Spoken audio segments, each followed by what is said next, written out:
Udah nih? Udah. Udah? Udah. Oke. Sekarang kita ketemu lagi di setiap cerita pasti ada story-nya.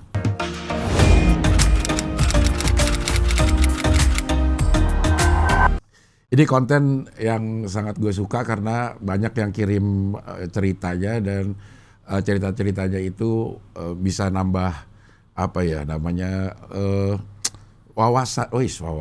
Ya bisa dengerin cerita orang itu menyenangkan sebenarnya. Bisa dengerin kisah hidup orang lain. Kadang-kadang bisa kita ambil pelajarannya juga untuk kita ngejalanin hidup ya.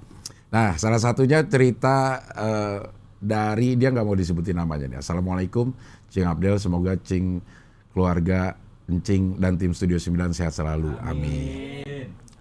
Membacakan gini aja langsung dapat doa tuh.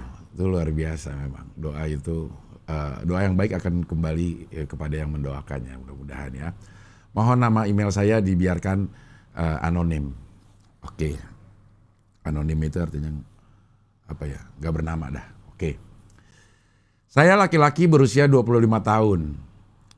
Adik saya baru meninggal di usia 21 tahun. Waduh. Secara tiba-tiba tidak ada sakit apa-apa, tiba-tiba dipanggil oleh Allah Subhanahu wa taala. Ya. Ini kejadian ini juga terjadi sama gue, tapi ini keponakan gue umur 22 lah. Benar-benar nggak ada apa ya, nggak ada pertanda, nggak ada sakit, nggak ada apa sama sekali gitu. Pagi harinya ditemuin sama bapaknya dalam keadaan sudah tidak bernyawa. Gue mungkin tidak 100% merasakan apa yang lo rasakan, tapi gue bisa berempati lah dengan apa yang lo rasakan ya. Saya dan adik saya hubungannya biasa-biasa saja. Tidak pernah bertengkar, tidak pernah berantem, komunikasi hanya yang penting-penting saja. Namun ketika adik saya meninggal dan saya merasa kehilangan yang sangat besar. Bahkan saya sebelumnya tidak tahu perasaan sayang terhadap adik. Merasakan bahwa sebenarnya kepada saudara kandung, saudara serumah selalu ada rasa sayang dan cinta yang sangatlah besar. Saya dan adik-adik saya sangatlah sedih, namun sedih yang kami rasakan tentu tidak sebesar rasa sedih dan kehilangan oleh kedua orang tua kami. Seorang ayah yang selalu tough di hadapan keluarga pecah tangis air matanya ketika adik saya meninggal. Ibu saya pun demikian. Seketika kisah tentang Iwan Fals, Eric Clapton, Paman Iroh, ini adalah tokoh di Avatar Aang, yang dimana mereka semua kehilangan buah hati mereka muncul di pikiran saya. Lagu serta syair Iwan Fals pasca kehilangan sang buah hati menjadi lebih tone down.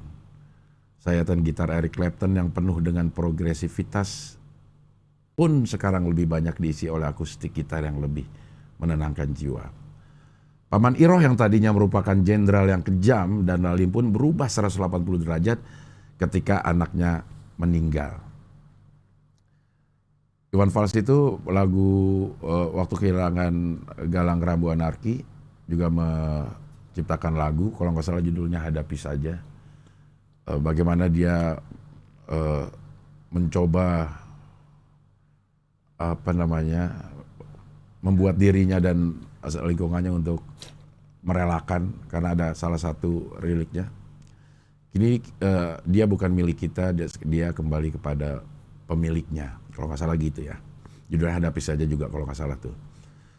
Terus Eric Clapton waktu kehilangan anaknya, dia ciptain lagu yang judulnya Tears in Heaven. Itu kalau lo artiin lagunya, wah dalam banget. Would you know my name if I saw you in heaven? Jadi dia tuh ngerasa atau bertanya-tanya, kira-kira anakku itu masih kenal gue nggak ya kalau ketemu di surga gitu. Ketika apakah anak gue juga akan punya perasaan yang sama kalau ketemu di surga gitu. Atau jangan-jangan udah nggak kenal, atau jangan-jangan kita nggak masuk surga, nggak bisa bareng sama orang yang kita sayangin. Lah, emang macam-macam lah perasaan orang. Dan lagu bukan kadang-kadang sering sekali menjadi perwakilan atau perwujudan pengejawantahan dari apa yang kita rasakan dalam bentuk lirik maupun melodinya. Nah, Paman Iroh nih, gue nggak pernah nonton Avatar. Hah? Di mana? Nonton apa? Avatar. Kita bertiga. Tahun berapa? Lu ngapain gue nonton sama lu? Splash. Iya. Tahun berapa? Tahun berapa itu? Masih pakai Next Splash. Iya. Apa cing? Awinggo mah. Sama Wingo sama lu. Bertiga doang. Lo pada lagi di itu kali, di base camp gak ada kerjaan ya? Hah? Iya berarti gue lagi, ya kalau ada kerjaan ngapain gue nonton? Dan gak ada pilihan lain juga kali nonton sama siapa akhirnya mau sama lo berdua. Nah gue gak inget dah, tapi gue pernah nonton ya Avatar ya? Avatar. Oh gitu. Iya dia jenderal ya. Gue nggak ngeh lah. Ya sebenarnya gue pernah baca atau pernah nonton sebenarnya ya. Tapi nggak ngeh. Iya. Mungkin seseorang akan berubah prinsip hidupnya ketika dibenturkan dengan realita kehidupan yang terkadang perih namun nyata. Bagaimana tanggapan Cing Abdel? Demikian cerita saya sampaikan. Mohon didoakan semoga adik saya diberikan surga yang dimuliakan oleh Allah Subhanahu wa taala. Amin amin ya rabbal alamin. Kalau tanggapan gue sih memang bukan kadang, sering kali kita itu menghargai apa sesuatu itu pada saat sesuatu itu udah nggak ada.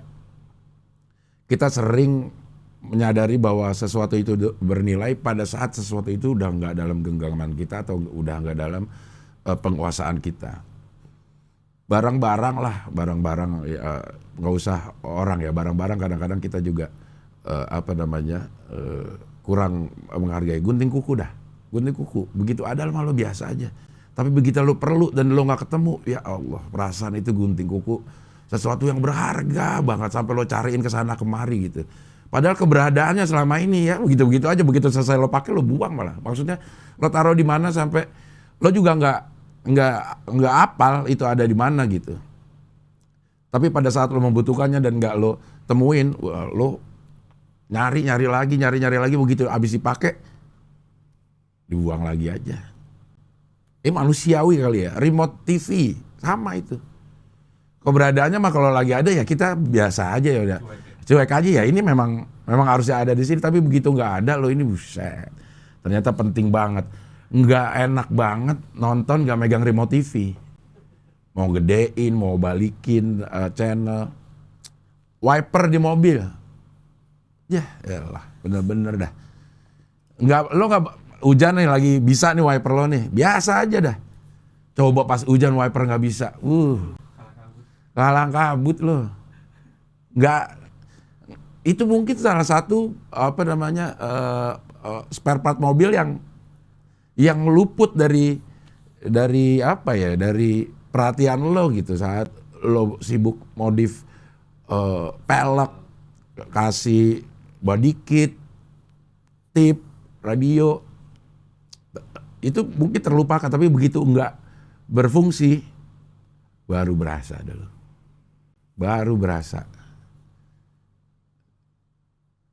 Ini itu juga tuh jendela, cetekan jendela bisa dibuka atau enggak. Itu akan berasa pada saat lo membayar tol. Iya, ribet banget bener-bener. Ribet banget buka pintu ini segala macam. Kenapa bisa begitu? Karena pada saat dia ada dan berfungsi kita lupa ngejaga supaya dia tetap berfungsi gitu. Kita lupa memelihara supaya dia tetap berjalan dengan baik. Sama mungkin hubungan kita sama orang gitu. Pada saat orang itu ada terus ya kita suka lupa bahwa ada sesuatu yang harus kita rawat supaya orang itu tetap baik dan hubungan kita tetap bagus dan kita hargai keberadaan mereka. Sama gue yakin sama orang-orang yang pernah merasakan kehilangan, banyak penyesalan kenapa dulu gue nggak melakukan ini sama bokap, kenapa dulu gue nggak melakukan itu sama nyokap atau sama adik gitu. Yang bisa kita lakukan untuk bukan yang mengobati atau membayar hal ini, tapi yang gue dapet sih, buat orang-orang yang sudah mendahului kita, buat orang-orang yang udah meninggal, yang bisa kita lakukan adalah doa. Karena doa kita buat mereka adalah makanan mereka di sana gitu. Sesuatu yang bakal nyampe dan akan berguna buat mereka. Lo nyesel mungkin, iya, cuman lo harus wujudin penyesalan lo dengan makin banyak berdoa. Atau makin banyak berbuat baik sama yang masih ada gitu. Lo rawat hubungan sama yang masih hidup. Kan sekarang kan lo udah tahu gitu.